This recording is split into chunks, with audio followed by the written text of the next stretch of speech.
listening to Awake in Relationship, a podcast about intimacy, community, and culture in a time of great change, with Silas Rose.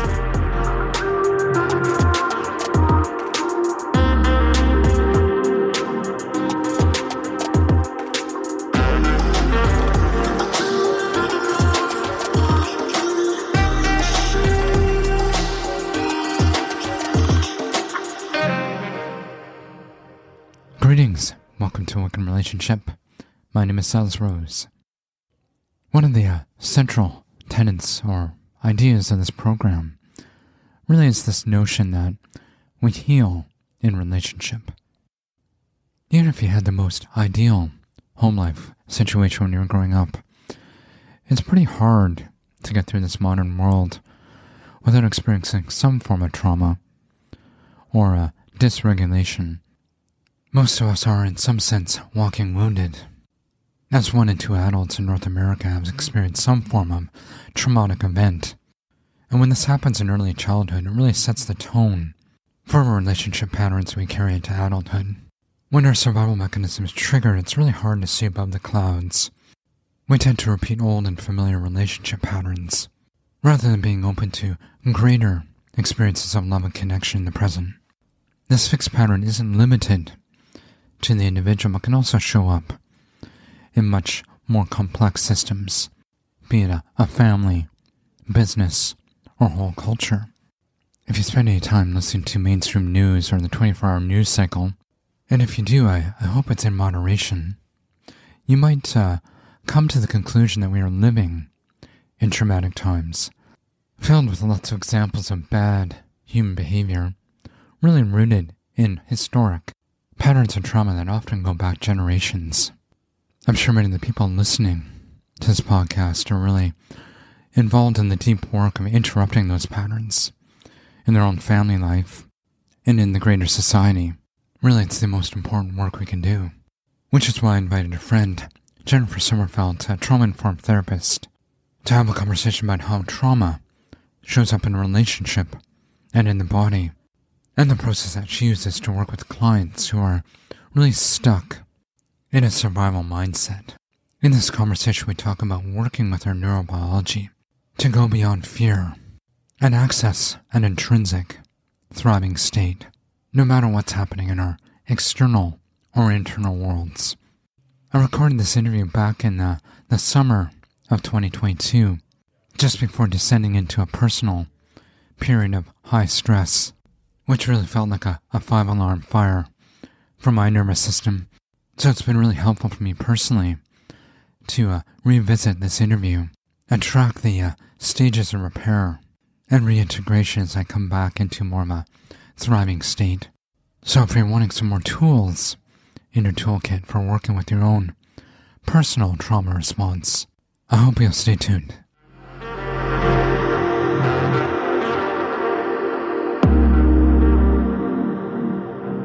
Jennifer Summerfeldt, welcome to Awake in Relationship. Thanks for having me. So I invite you on to talk about trauma and trauma-informed therapy and all the themes associated to that. You started off in kind of in the birthing world as a doula, and I think you call yourself a midwife of the soul now. What's the sort of connection from that early part of your career to what you're doing now? Yeah, thank you. That is often an entire podcast conversation, but I'll see if I can do a Coles Notes version. And I entered the world of, you could say, birth, midwifery, physiological birth during the pregnancy of my first child 23 years ago. And that just kind of opened a door that, it was as if the curtain had been lifted in a world that I had not tapped into. And this is very common for moms who find themselves pregnant, and all of a sudden there's this whole other world behind the curtain of birth. So that kind of catapulted me into that world, and I've worn many hats. I ran a brick and mortar store called Earth Mother in 2001, and that was a community hub for families, everything, birth, parenting, and beyond that was natural parenting related. And so that kind of started me on the journey of learning about childbirth education, and then becoming trained as a holistic doula, and then learning from some of the radicals in the world of birth, and then training in a traditional midwifery style, apprenticeship style, with a mentor for many, many years. And then, just to fast forward to where did that bring me, or how did that get me to where I am today? So through all of that time period, I was motivated by the same thing, which was how can we provide the best possible experience for a new mom from birth into postpartum into parenthood? And what can we do as birth professionals to mitigate harm and violence in birth? So back then it was called obstetrical violence. Today we call it birth trauma. And so I was always motivated by this desire to show that there was a different way and birth didn't have to be painful, harmful, and or leave moms and parents feeling utterly powerless and or in these states of devastation in the postpartum. So we'll get into it later today in our conversation, I know, but basically that motivated me, has stayed with me. And then through my own healing journey and my own understanding of trauma, which then led me to understand the neurobiology of healing, what happened is my understanding of birth physiology and my understanding of healing physiology merged, and they were both kind of saying the same thing. And so I merged those two together and kind of bridged that gap in the childbirth world of birth trauma and postpartum mood disorders, and also just healing from trauma, and kind of made that link. And that is what motivated me then to create the Healing After Birth program, and then the book that I wrote, which then launched me into, specializing in postpartum care, in particular trauma-informed care, and now this more nervous system informed approach. So it was all kind of the same thread throughout, and here I am today. I should mention that you're a registered clinical counselor. When did you enter that world? Yeah, well, you could say I started that world back in the 90s when I was in grad school for performance psychology, actually. So I had completed 2 years of graduate work in the field of sports psychology. So I've always been training for this role. And then I burnt out, struggled from depression, got into some conflicts with the advisory board, and walked away from that completion of that program, and then was pregnant. So it took me, almost 18 years to return. And after my journey of kind of finding myself and healing myself and bringing all those pieces back together again, I went back to grad school and completed my master's in counseling psychology. So I did that in 2017. So you've already kind of touched on it in terms of kind of early childhood trauma. That's really a big focus of a lot of healing work these days. How does early childhood trauma affect our neurobiology and development as we kind of grow into adulthood? Yeah, it's a really important question, and I'm wondering if I could maybe pull that back a bit and start with an introduction to our nervous system and how it gets imprinted as early as in utero. And, of course, this is where intergenerational imprinting or trauma would come in.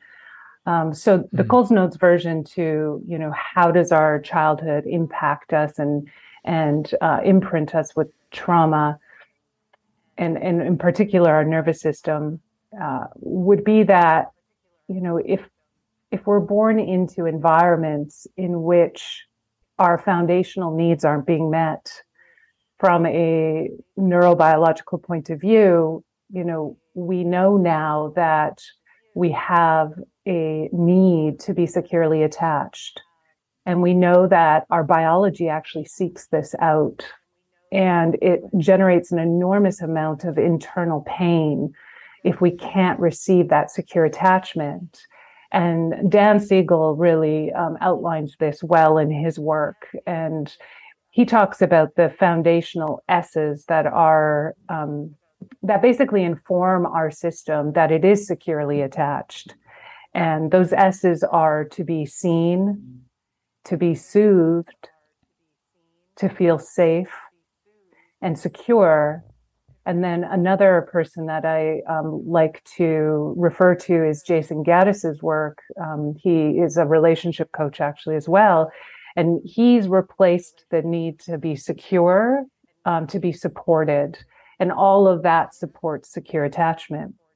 So if you think about it, if we're born into environments in which any of those 4 foundational S's aren't met, then it's going to generate an enormous amount of survival stress in our system.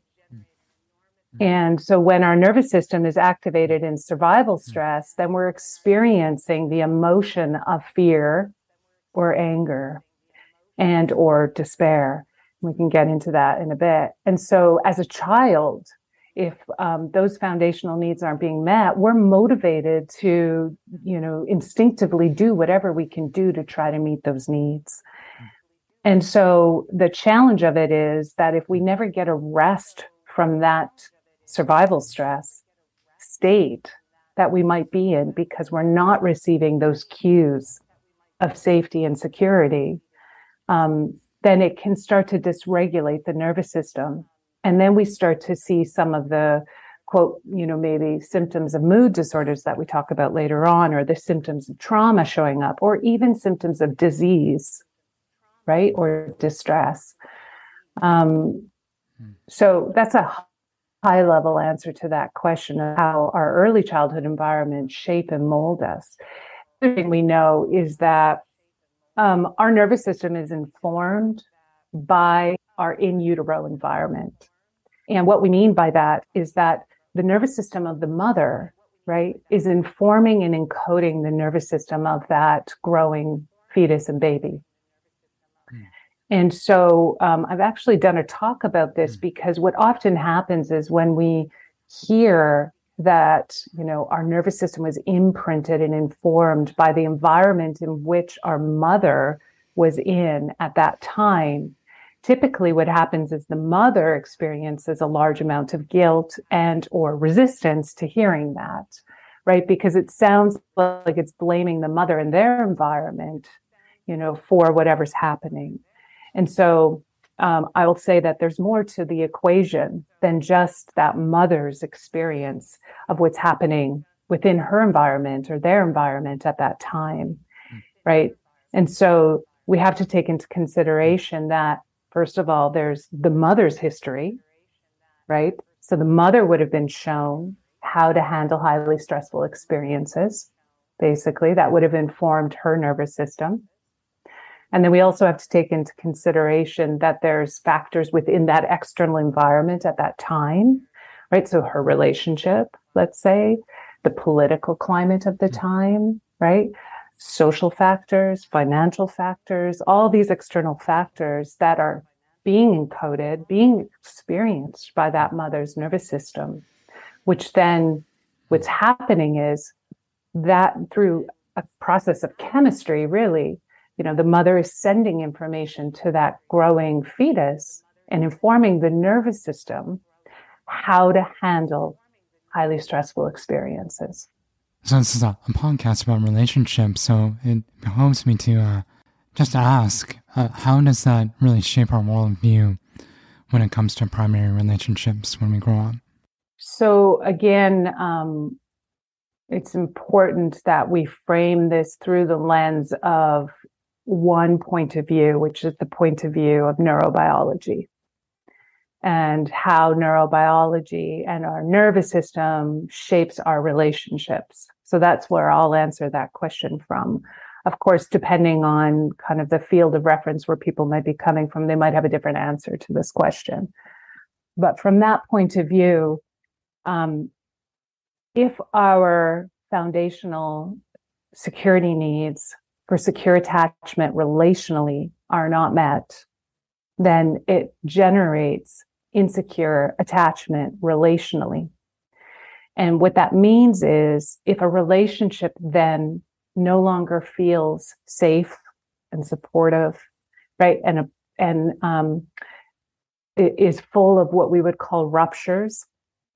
So ruptures would be any kind of stressor that comes in and ruptures the security of that relationship, right? And that relationship could be with others, it could be with self, it could be with your environment as well, right? So if there's a high amount of ruptures, but there's low repair, then that's going to just continue to the cycle of insecure attachment, which then results in protective patterns emerging. And I prefer the term protective patterns, and I can't take credit for it because this comes through the polyvagal approach, as well as it comes out of some of the Jason Gaddis's work and also Dan Siegel's work.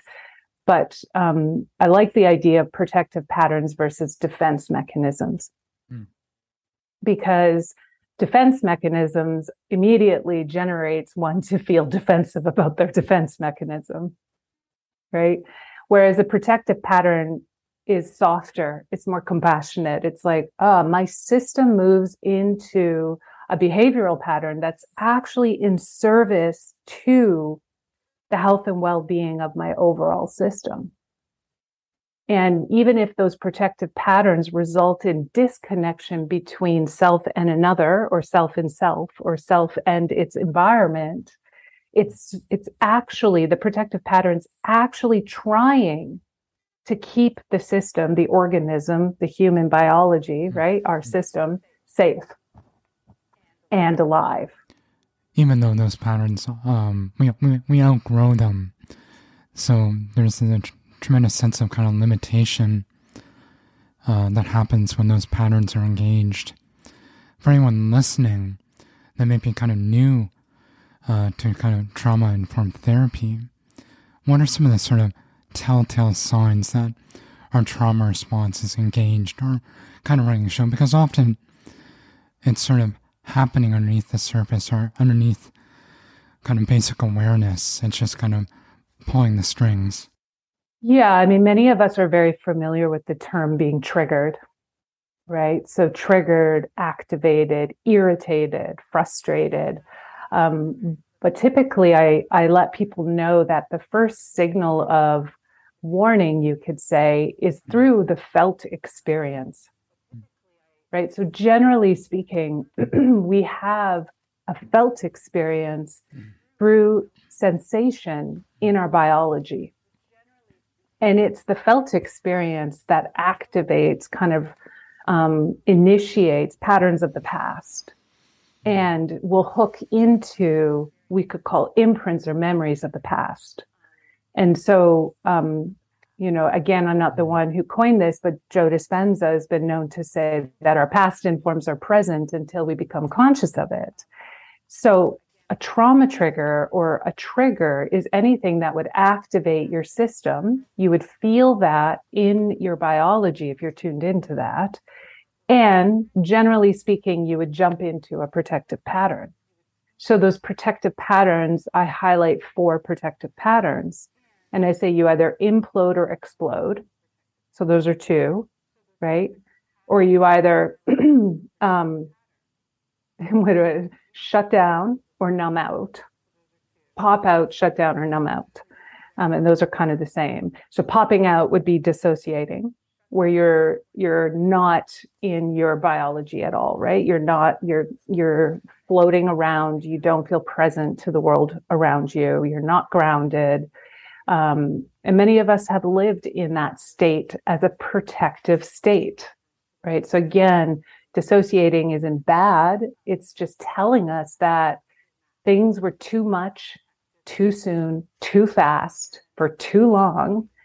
And the way in which you handled that was by dissociating from your system. Shutting down, numbing out is where you're just not feeling anything. You feel flat, you feel, right? It's like the engine just like, turns right down. Again, that's another protective pattern, to not feel what you're feeling. And then imploding would be more self-harm behaviors. And it could show up as like the highly aroused critic who's super loud. So it could be an internal dialogue. It could be actual harmful behaviors of self-harm. Right? It could, typically the imploding is what generates urges in addictive behaviors or patterns. Exploding is more of the obvious. You're externalizing that violence. You're externalizing that anger. You might hit something, someone. You might rage out loud. You might, need to go for a run and just like burn off that energy. Those are more explosive patterns, right? You might feel like all of a sudden the engine is revved up so high that you lose control completely. And Dan Siegel talks about flipping your lid. So that's when, you flipped your lid. So to answer your question, those are some of the signs that an old trauma or an old survival stress, right, a pattern of the past, has been activated by the engagement in the present. So whether it's with somebody or something outside of you, and you're going to notice the felt experience first and the pattern that follows. So it seems that those protective patterns, they keep kind of repeating themselves throughout the course of life until there's some sort of kind of crisis that happens where we are actually able to see it fully. And I'd like to think that that crisis is sort of a healing or inflection point. That's very personal for you, because I think from what I know about your journey, there was this kind of, I think it was around age 35, you sort of went into a kind of a dark night. It'd be interesting to talk a little bit about that, or share, what you feel comfortable about sharing about that time. And what it taught you about not only your trauma, but the road back to healing. Yeah, it's definitely part of my story and part of why I am doing and offering what I offer now. And, my initial trauma would have been in my primary years, because my biological father died of cancer just before I was 2. And so I knew I carried that trauma with me, but I couldn't feel or access that trauma. From what I had read about early childhood trauma, I had all the telltale signs and symptoms of it, but I couldn't touch into it. It just seemed like a memory or watching a movie or something along those lines.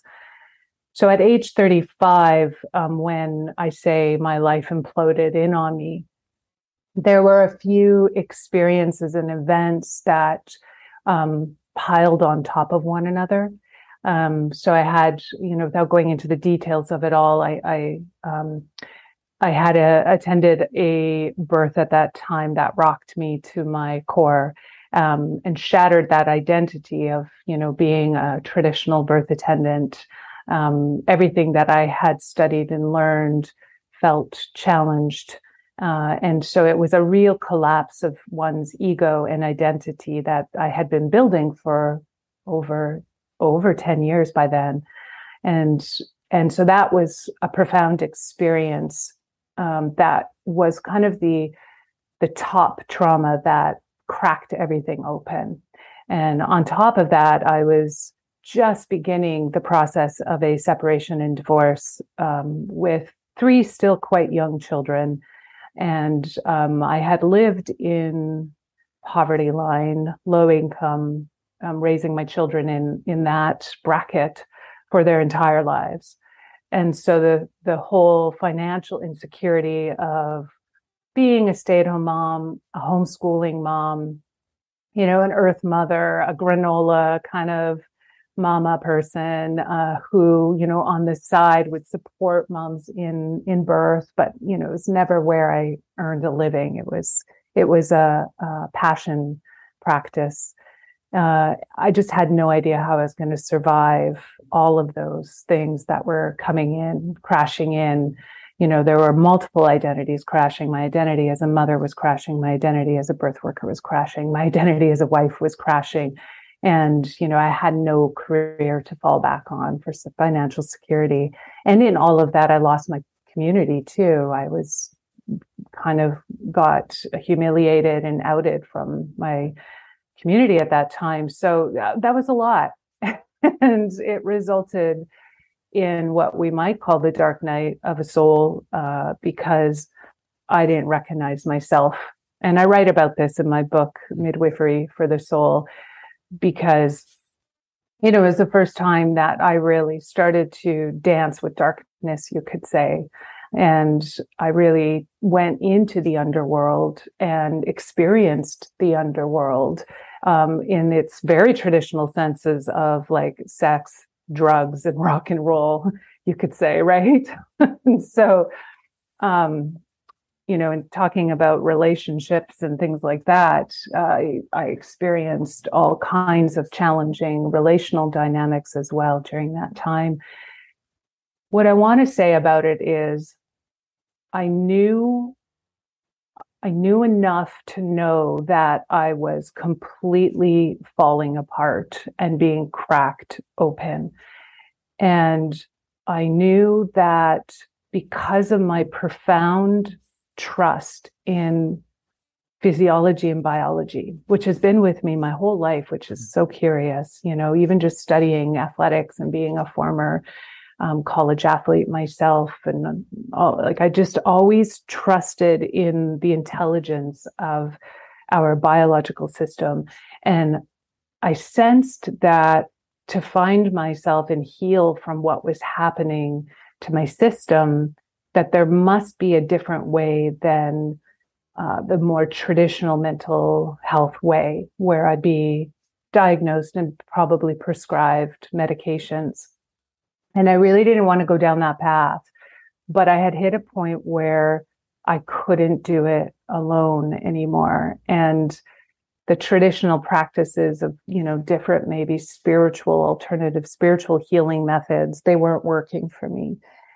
And I say that it felt like my brain was cracked, and because I could not hold a sentence, I could not formulate a thought, I was uncontrollably raging. I was really out of character, and I knew that, and I was scared. Somebody like myself that likes to talk about stuff. The fact that I couldn't actually talk about anything that was longer than maybe a 2-minute attention span, and it took so much effort, and I'd be exhausted by it afterwards. Like I knew I was suffering from PTSD. And so that's when I started to research PTSD and neurobiology at the same time. Mm. And this was before polyvagal theory came on the map. This was before Gabor Mate got famous. This was before the wisdom of trauma came out, right? This was still, trauma was still something we weren't talking about. And so I was as determined as I was in my birthing experiences. I was determined to heal physiologically and neurobiologically and soulfully and emotionally from my trauma. Mm. And so what followed after that, what has been my journey of recalibrating and, what I say, going from the wounded to the wise and integrating. Through that integration process, that's really what has led me to develop the flowing fears process, for example, that we might talk about today. It really has come out of my own trials and tribulations of applying trauma-informed concepts of healing to my, excuse me, to my own journey, and seeing what worked and what didn't work. Mm. And then over time, realizing, I don't just all of a sudden weave all the pieces back together again. And I'm like, fine. What happens is we still get activated and triggered. Trauma triggers can come in at any time, and we actually can't predict when, where, how. And they're so destabilizing when they do. And I'm going to talk a little bit about this because I think it's actually important. And so when, for example, there was this moment, this like precipice, is that the word? Precipitous moment when I had, I was back out there. I had already written my book. I was feeling like I had woven some of these pieces together and really experienced some good healing work. And I was still struggling with some deep insecurities that were still hooked in. And I knew it was like, there's still something else. Like I just knew. It was like, there's still something missing. And it felt like it was on the spiritual soulful plane, And it's like, okay, I got my brain back physiologically, and I've got some skills in my back pocket and I can manage life well enough. And I'm in a healthy relationship now. So it's like, okay, I've got things here, but something was still unsettled. And I had presented to a group of people. I think there are about 30 healthcare workers. And typically I love presenting and, but I often still struggle with an insecurity or an imposter complex and all of that stuff. And after this event, there was one question that somebody in the audience had asked me. It wasn't a bad question, but that question triggered something in me. And when I got home that evening, it was as if darkness and a shadow just overwhelmed me. And my nervous system was so activated. And my husband was home at the time. And I remember so clearly being in the kitchen. And it was as if the walls were kind of coming in on me. Everything was coming in on me, closing in on me, right? And I went from, divergent to convergent, right? Where it's like all of a sudden this narrow focus and the sounds started to get loud and they were swishing around. And I had to like hang on to the countertop. And my husband didn't know what was happening. I knew what was happening. And I had to close my eyes. And all I could hear were the deepest, darkest thoughts that the only way out of what it was that I was experiencing was to die.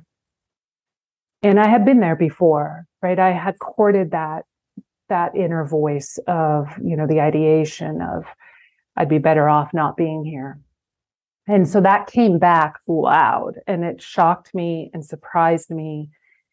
And at the same time as this dark looming shadow, everything coming in on me, my nervous system being so activated, if, one could say I was having a panic attack, right? Like I don't like to just label those things because what does that actually mean? How are you actually experiencing that panic attack, right? Well, here I am in this state, and I guess that would meet the criteria of a panic attack.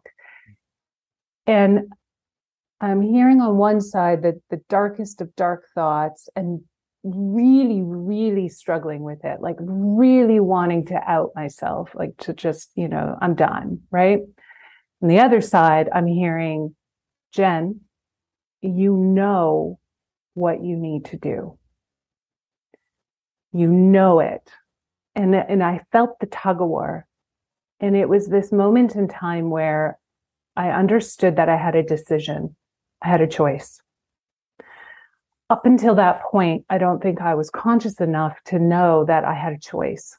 Mm-hmm. And it was that choice moment in which I had to consciously redirect my energy and attention and apply the knowledge that I had been gathering. And that was like a game-changing moment for me. And I understand, like working with lots of clients, I understand that is the hardest moment, is when we're in what I would call the shitstorm. And our typical pattern is to just be swept away by that shitstorm And then we're exhausted afterwards, and then we're calling all of our friends, and we're just like, we're not sure if we're going to make it through this time, right? And we're just in the crisis, and it's just swirling and twirling around us, right? Like a tornado. And I call that the trauma tornado. And it was this moment of, even in the trauma tornado, I could do something different. And I did. I did something radically different. And I redirected my energy and attention. And in that moment, I actually tracked every step of the way of what I did to get myself out. And that became the process, the 10-step process in the Flowing Fears process. And then I just kept applying it every time. I applied it to myself. And then I started to apply it with my clients with results. And then I just kind of, slowly tweaked it a little bit here, a little bit there. But it changed the trajectory. I so appreciate this conversation because it's again very personal, and it's not a theoretical thing you're talking about. You touched on a very kind of subtle point, that kind of choice point that everyone kind of eventually encounters if they go through that dark night. Because life gets very narrow and the thoughts get very convincing. So this might be a good point to actually transition to talking about the Flowing Fears process. And you might have already mentioned the first step, but maybe you can repeat that. Yeah. Well, I guess we could say the first step is actually that choice point.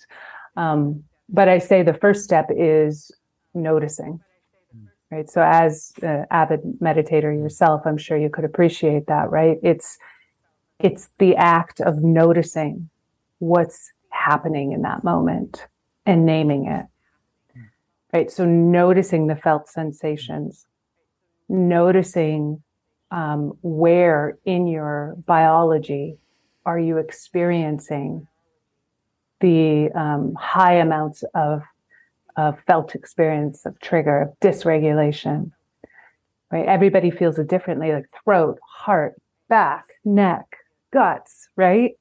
Legs, toes, fingers. Like, it's so interesting how we do seem to have certain areas that get activated and are louder than other areas. So that noticing in and of itself actually shifts the dynamic.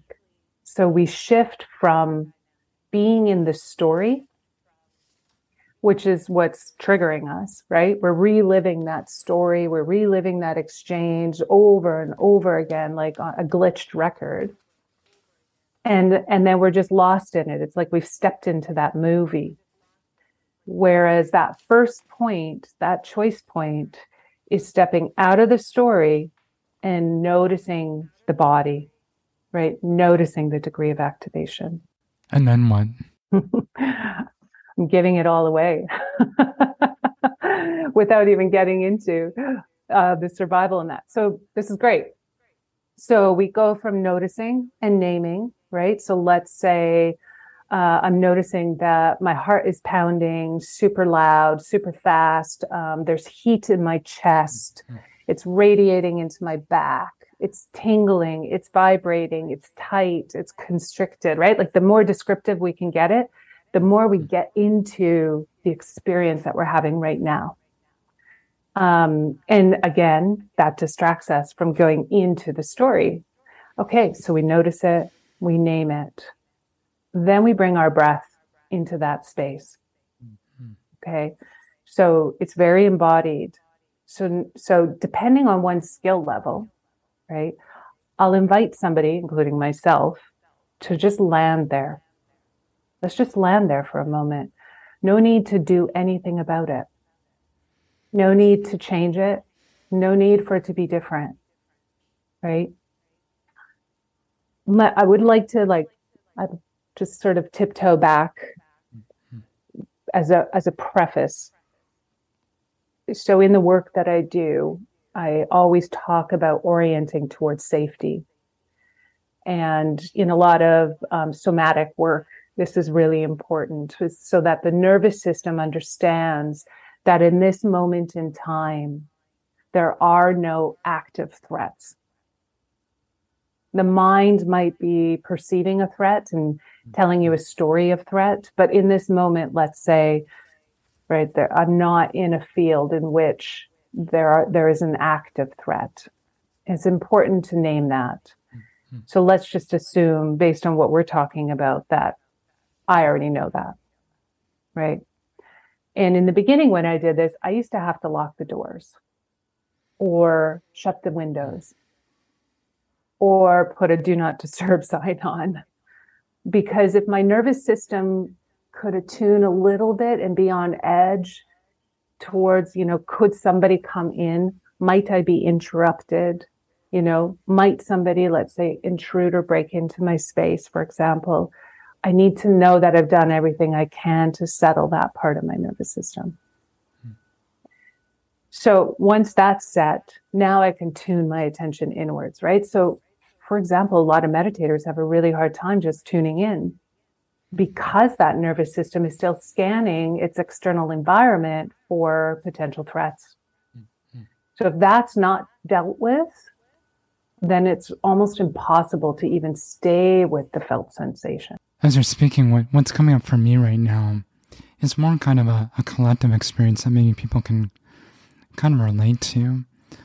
Because sometimes it's really hard to know what's personal trauma and what's just, we're picking up the vibe from the herd. Yeah, you hit the nail on the head. We're in a collective shitstorm. And many of us haven't even had the opportunity to address our own personal shitstorms. And so it's hard sometimes to differentiate. We're not separate beings. This is true. And one of the things that I often say is that we heal collectively. So for me, the past, couple of years has been more about the collective healing than my personal healing. It's been like a ping pong of both. So as an individualistic culture in Western culture, this idea is a little bit different because so much attention is on this idea that we need to heal in isolation. Well, that's actually bullshit. And we need to heal collectively in relation with one another through a process called co-regulation. And that comes from Stephen Porges's work in polyvagal theory. My teacher used to say, and this was in the birth work world, and again, it just maps onto polyvagal so beautifully. So my teacher used to say the strongest current, the strongest energy, the strongest regulated nervous system in the space, in the birthing space, for example, holds the charge. And what she meant by that was we become an anchor for people to experience safety, security, attachment, to be seen, to be soothed. And that can actually shift the collective survival stress into the collective, what I would call thriving state. And so when I say I think we can heal collectively, or that we're being positioned and we're being challenged to face this collective chaos consciously, right, with intention and purpose, conviction, where we focus our energy and attention, we create more of, right? So if we can do that collectively, and if we can have enough nervous systems that are anchoring in this, what I call this thriving state, right? In polyvagal, they call it the ventral vagal state. So anchoring in that, then we can maybe change the collective trajectory. And we could use this time as a huge opportunity for healing our own personal traumas, healing our collective traumas. That opportunity is there. But like birth, I want to say one last thing, like birth, there is no guarantee. There's no guarantee that we're going to do this. And I think Zach Bush talks a bit about that. If any of you know who he is, I recommend Googling him. I think Zach Bush talks a little bit about, this bird and this wing and the second wing coming up, and, that we're just kind of maybe going to find our way, but that there's no guarantee. And what we mean by there's no guarantee, like, the one guarantee, the one absolute is that we biologically die, right? We can argue about consciousness dying or not dying. People have different beliefs about that, but we know that biologically we will die. Other than that, there's no guarantee that we'll even be born. And so when we accept that there's no guarantee, that feels risky to the nervous system. So it's a contradiction. It's a bit of a paradox, because the nervous system in survival wants certainty, and it's searching for certainty. And there is no certainty here. So we have to take a leap of faith. And that's why, for me, for example, I like to anchor in neurobiology, because it feels sound. It feels tangible. And so the opportunity is there. So I thought we'd end on a high note. How do you define a thriving state? In polyvagal theory, they say that we're taught that the nervous system has different states that it experiences. And it's mapped out onto a ladder. And so let's just imagine a ladder. At the bottom of the ladder, we have what's called the dorsal vagal state. In the middle of the ladder, we have what's called the sympathetic state. And at the top of the ladder, we have what's called the ventral vagal state. And the ventral and the dorsal vagal states are connected to the polyvagal nerve. We don't have to go into to science of all of that. What we do know is that this dorsal vagal state is the state of deep collapse, immobilization, shutting down, turtling in. It's a deep, deep state of protection and preservation. It's the oldest aspect of the nervous system of organisms. It's been around the longest. So you can just kind of imagine when there are threats, when there are neuroseek threats, there's this collapse into this state of dorsal. I'm going to end on your high note. So then we've got sympathetic. Sympathetic is newer than the dorsal vagal state, and sympathetic came online as the mammal state of fight or flight, right? So it's like, wait a minute, I got claws and fangs, and I can run, and I'm big, and right, and it's like, I'm going to fight back, or I'm going to run like a cheetah. And it's like the roaring, and so we know a lot about sympathetic, right? It's like the revving of the engine. So sympathetic and dorsal is what I call your survival state, your survival system together. And connected to that, you've got the emotional expressions of fear, anger to sympathetic, and despair in dorsal. And then we have this, what we would consider to be newly developed social engaged state called ventral vagal, which is connected to thriving, the state of possibility, the state of flourishing, and you could say the emotional quota of joy. And so what we know is that unless that polyvagal nerve has been severed, somehow it's damaged, that we have within our biology access to this thriving state at all times. And that's what led me down to this path of deep questing around not only, the integration of the flowing fears process, but wait a minute, if we're in a collective shitstorm or a personal shitstorm, and we're waiting for something outside of ourselves to change so that we can move towards thriving, so we can access dreaming, possibility, right? Flourishing, joy, gratitude. So, only if the things outside of us change can I access that state. I know intellectually that is actually not true, and it's not going to happen. I'm going to be waiting a long time for something to change outside of myself before I can change what's within myself. And so I started practicing in the midst of my own terror and fear. Can I shift states when all odds are against us? I think we have to have a part 2 to this conversation about the polyvagal. Well, you'll learn about it in the masterclass, the free online webinar series that I'm offering. Tell us more. Sure. Yeah. So with all of this, what I've just shared with you, right, that motivated me to organize this point of view in a presentation so that I could provide the information, I could lay down the foundation of how it is that, you know, I've come to this understanding and what supports it.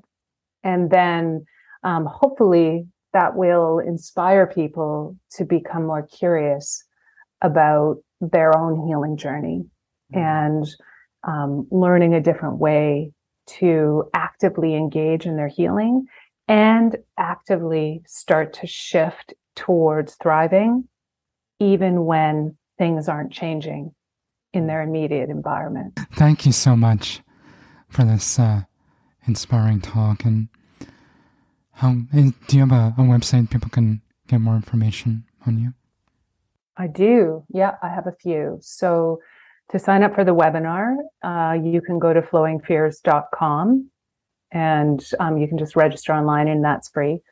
And then for those who are looking for therapy, especially if they're a parent, they can go to therapyformoms.ca.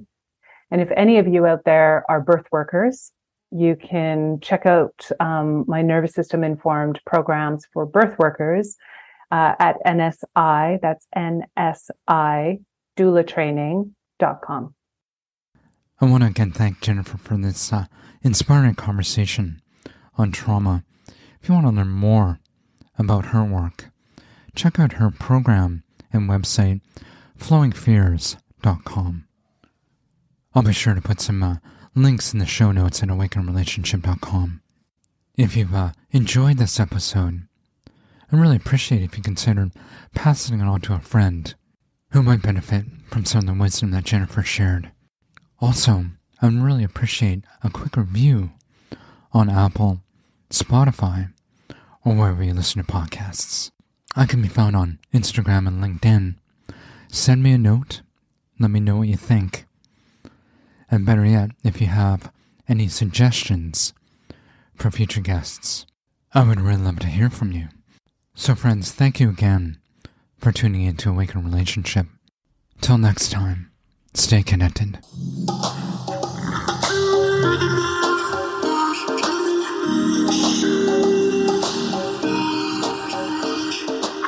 Thanks for tuning in to this episode of Awake in Relationship. If you liked what you heard, please click subscribe to get the latest show delivered fresh to your device or sign up for our newsletter at awakeinrelationship.com. Sharing is caring.